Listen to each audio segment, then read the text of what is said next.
all the unsung heroes.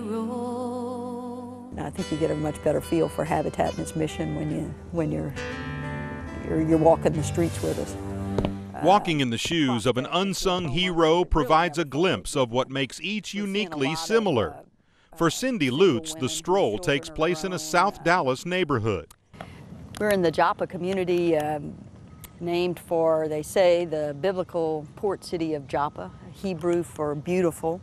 A fitting description for the results of the work Cindy and Habitat for Humanity have done in this and many other communities throughout Dallas. I always point out these Habitat houses and how nice they look, and then when you look at what our families walk out and look at every day, their view across their front yard. And we've been working for many years to get these torn down. If it's up to Cindy, it will happen, even if she has to wield the sledgehammer herself. You see, when you walk in these shoes, you realize quickly that Cindy is the epitome of an unsung hero.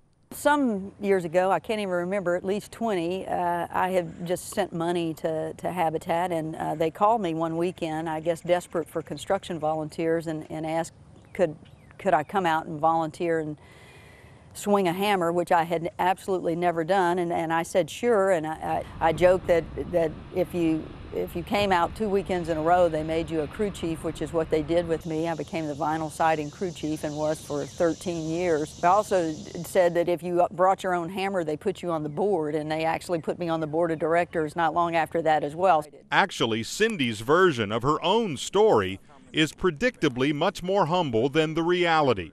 Cindy has led Habitat's land acquisition strategy for more than 15 years, has transformed communities, and improved more lives than even she will ever know. It's a really compelling ministry and mission for me. To volunteer with Habitat makes me mindful of how, ever mindful of how fortunate I am personally.